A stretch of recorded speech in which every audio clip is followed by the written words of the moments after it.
E hoje nós vamos falar de um assunto muito interessante, onde no Centro de Pesquisa em Ótica e Fotônica, os iniciantes, aqueles que fazem a iniciação científica, que iniciam o processo de ser um cientista, estão aqui, trabalhando fortemente. No caso, o Murilo de Oliveira Souza é um deles. Murilo, fala pra gente, quando você pensou em ser um cientista, ou pensou em estar trabalhando conceitos de ciência e tal, você já tinha uma coisa certa ou foi se lapidando, foi se criando esse caminho?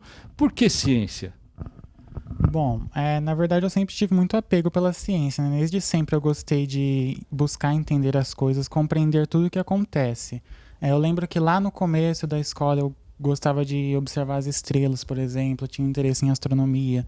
Aí eu fui para o ensino médio, eu descobri a física, a química, eu me interessei muito, principalmente por essa área de intersecção, né, entre as ciências.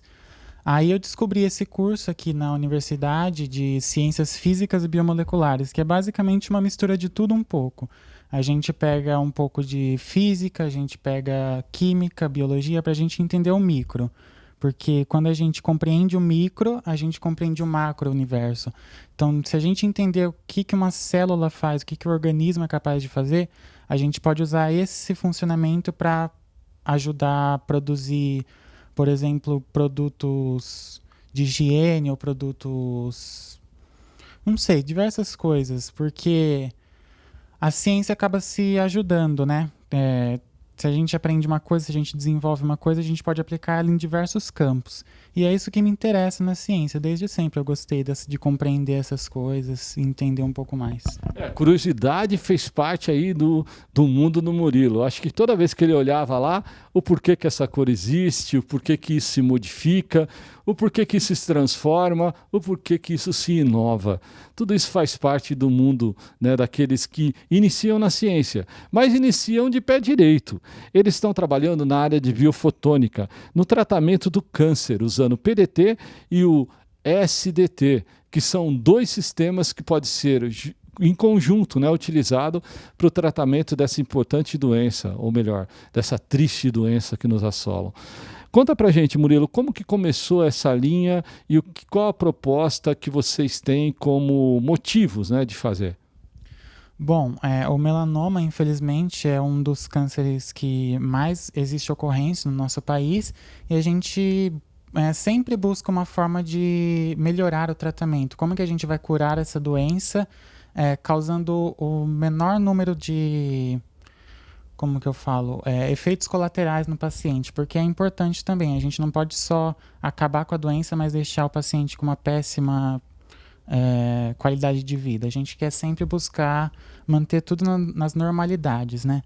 Então, o PDT e o SDT buscam exatamente isso, porque geralmente o tratamento do câncer e a remoção de tudo envolve uma excisão na pele, aí o paciente acaba por ficar com uma cicatriz muito grande ou acaba tendo que ficar meses fazendo fisioterapia para recuperar alguma coisa, uma sensibilidade, qualquer coisa assim. Então a terapia de luz e de som, no caso ultrassom, veio exatamente para fazer isso. A gente busca uma terapia para tratar o câncer de uma maneira não invasiva para melhorar a qualidade de vida do paciente. E aí a gente, bom, explicando um pouco melhor, né? A terapia fotodinâmica, ela basicamente consiste na gente colocar um fármaco na região de interesse, depois a gente ilumina ou aplica o ultrassom nessa região de interesse, e essas ondas de energia vão fazer com que esse fármaco se torne reativo. Esse fármaco reativo vai oxidar a célula tumoral e essa célula vai acabar por sofrer apoptose ou morte, né? Então a gente está matando essa região, né, esse tumor, aplicando um fármaco e excitando ele. E tudo é feito de maneira não invasiva, né? Então é só a gente aplicar uma injeção, por exemplo, e iluminar. Assim a gente consegue acabar com a doença sem precisar, por exemplo, fazer uma incisão, uma cirurgia no paciente. Com isso, imagina só, mais uma técnica, mais uma condição para solucionar problemas, a exemplo do câncer, ou nesse tipo de câncer, ou outros tipos de câncer, a qual essa técnica possa ser aplicada, né? Mas aqui ao meu lado está a Dianete. A Dianete vem do Peru.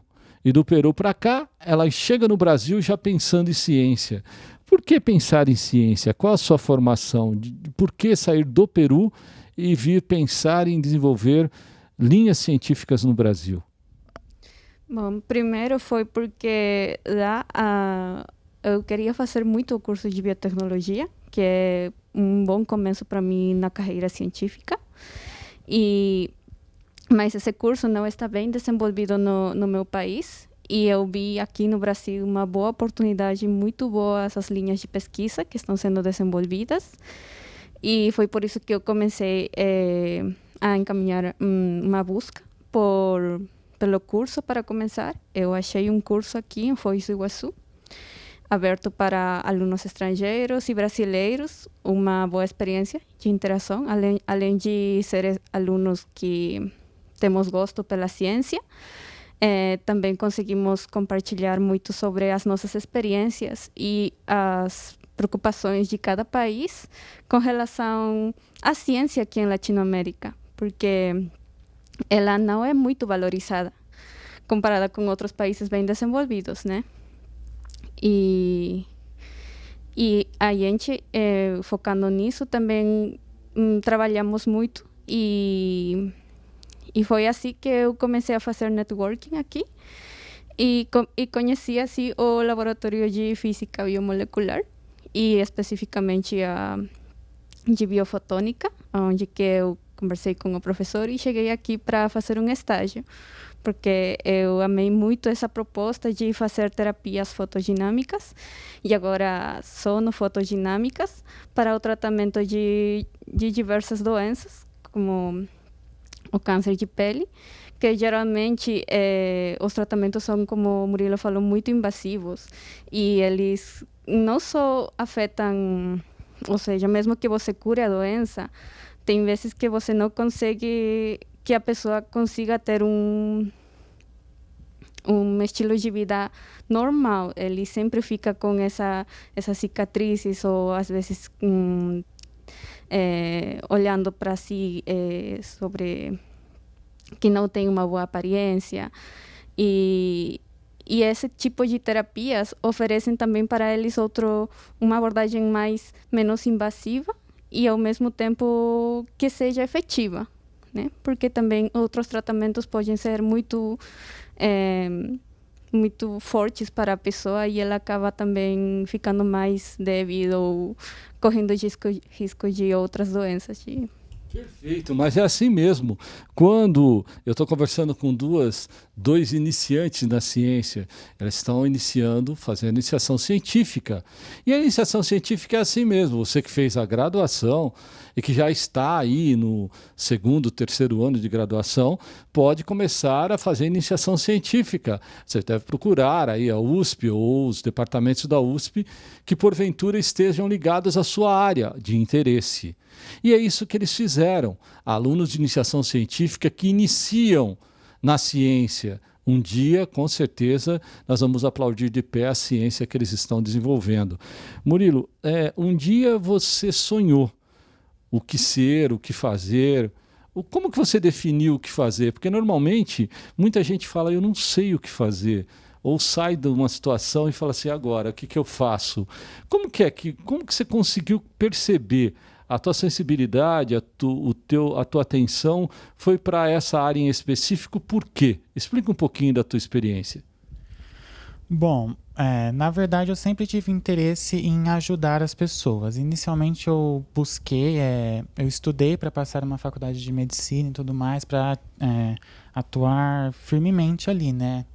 Só que com o passar do tempo eu percebi que talvez essa área clínica não fosse o meu gosto. Eu gostava muito mais de pesquisa, de entender e observar antes de aplicar no paciente. Então, a ideia principal é ajudar as pessoas. Só que a forma como eu faço isso foi se alterando ao longo do tempo, né? E no final eu acabei descobrindo esse curso, que o curso em si, e essa área, que é a biofotônica, onde a gente também ajuda os pacientes, só que a gente não precisa prescrever medicamentos, fazer cirurgias, a gente consegue ajudar as pessoas com as coisas da natureza, porque, por exemplo, uma luz consegue matar um câncer, isso é uma coisa completamente inovadora. Um ultrassom que a gente usa para, por exemplo, as mulheres grávidas verem o bebê, a gente também consegue usar essa tecnologia para matar o câncer. E isso me instigou e me fez perceber que essa é, de fato, a área que eu gostaria de participar, de atuar, né, de contribuir para esse avanço e tudo mais. À medida que ele definiu o que ele queria e nessa trajetória que ele foi, ora, desenvolvendo e percebendo, ele focou. Ele falou, agora eu sei o que eu quero. E aí, com bons laboratórios, como o do Centro de Pesquisa em Ótica e Fotônica, com apoio dos professores daqui, que são orientadores de todo esse processo, ele falou, agora eu vou, agora eu quero, agora eu vou fazer iniciação científica. Foi mais ou menos assim, né, Murilo? Foi sim. O laboratório de biofotônica, em específico, eu encontrei ele através de uma aluna que estudava aqui. Ela participou de um concurso onde ela tinha que fazer um vídeo explicando a pesquisa dela. Aí eu assisti o vídeo, ela explicava os conceitos de terapia fotodinâmica. Eu achei aquele vídeo sensacional, porque eu nunca imaginaria que a gente poderia usar a luz para matar micro-organismos. Aí, através daquele vídeo, eu comecei a pesquisar cada vez mais as linhas de pesquisa, os professores do departamento que trabalhavam com isso, onde que poderia ser aplicada essa pesquisa. Aí eu vim conversar com o professor Sebastião, aí eu iniciei a minha pesquisa e tudo mais. Com orientação, no caso dele, do professor Dr. Sebastião Parata Vieira, que é membro do Centro de Pesquisa em Ótica e Fotônica e também professor da USP, aqui do Instituto de Física, ele teve a orientação necessária para ele caminhar, para ele iniciar. Mas isso tudo não para por aqui. Da iniciação científica, você vai fazer ele poderá fazer um mestrado e depois um mestrado, um doutorado ou mesmo um pós-doutorado e assim contribuir para a ciência brasileira, inclusive a ciência internacional. Você pensa dessa forma mesmo, nessa trajetória, nesse caminho científico, nesse caminho de ser pesquisador? Sim, eu realmente gostaria de continuar essa progressão, né, na ciência. Sim, eu penso em fazer mestrado, doutorado, talvez fazer um período sanduíche em outro país e voltar para cá com esse conhecimento a mais, nessa experiência, mas eu não me vejo fazendo nada hoje, nada além disso, né? Eu me encontrei realmente na vida acadêmica, é aqui que eu quero ficar. É assim que ele quer ficar, assim como a nossa amiga que veio lá do Peru, né, a Tianete, ela sabe muito bem explicar. Tianete, fala pra gente um pouquinho, Tianete, a tua história também vai por esse caminho, o caminho da ciência, da pesquisa, da inovação? Sim, com certeza. Eu gostaria de ser, de verdade, que desde pequena eu sempre queria ser cientista. E ali, com o meu curso e com as pesquisas que estão sendo desenvolvidas e as quais tenho oportunidade de seguir agora, eu estou marcando essa linha de pesquisa que eu quero seguir. Mas, com certeza, como o Murilo também disse, eu não me imagino fazendo outra coisa mais que pesquisar. Com certeza, eu já me vejo a mim mesma daqui a uns 40 anos ainda ali, na pesquisa. Mas se a gente for entender um pouco desses iniciantes, cientistas iniciantes, que eu poderia assim dizer, mas não deixam de pensar em ciência, em pesquisa e inovação. Se eu pudesse falar um pouquinho da vida deles, seria mais ou menos assim: seu pai, sua mãe, o que eles fizeram, quantos irmãos, como que era a tua vida no Peru? Eu tenho... Meu pai e a minha mãe são professores de ensino médio, ensino fundamental, que seria aqui no Brasil. E eles sempre, desde pequena, me instigaram a ser curiosa, a procurar por soluções ou para procurar coisas. Por exemplo, eu perguntava por que isso é assim. E o meu pai sempre falava para mim, bora ver por que isso é assim, bora pesquisar, vamos ver. A gente não tinha internet, mas a gente tinha livros, tinha outras formas também, né? Dicionário, sempre tinha livros prontos para procurar. Agora talvez é mais fácil ainda, a gente tem mais acesso para muitas mais informações, porque tem muita coisa agora. E o meu pai sempre me instigou assim, a ser curiosa a procurar por soluções, procurar por respostas, por aprender de tudo um pouco, para não ficar sempre assim aguardando para ver que alguém solucione os meus problemas, senão sempre procurar por isso. E foi por isso que eu também pesquisei e agora também eu me encaminhei nesse trajeto de ser cientista, mesmo morando numa sociedade assim que ainda desvaloriza o papel da mulher, o papel dos indígenas, porque eu vim de uma comunidade indígena ainda, os quechuas, e ali ainda o papel da mulher um pouco desvalorizado. Os meus pais ainda bem que são pessoas que acreditam muito no papel da educação, e eu por isso que eles me apoiaram até agora, e eu consegui sair na frente também, mesmo que todos os meus familiares falem, mas você é mulher, você deveria estar casando, tendo filhos, atendendo o marido. Mas não, eu quero ser cientista, eu quero solucionar os problemas do mundo, os problemas que afetam a minha sociedade, e sair e voltar para o meu país para solucionar também problemas, porque aqui tem problemas, mas no meu país também tem problemas. E a gente compartilha muito desses problemas. As doenças lá também estão com muitos casos de Covid. Na minha cidade, como é um lugar muito frio, tem muitos casos de pneumonia. E muitas crianças morrem diariamente por causa disso. E era isso o meu principal foco, mas daí eu fui conhecendo mais o papel da ciência. Eu me apaixonei, praticamente, pela ciência em geral, por todo o conhecimento que pode ser compartilhado, que pode ser obtido aqui.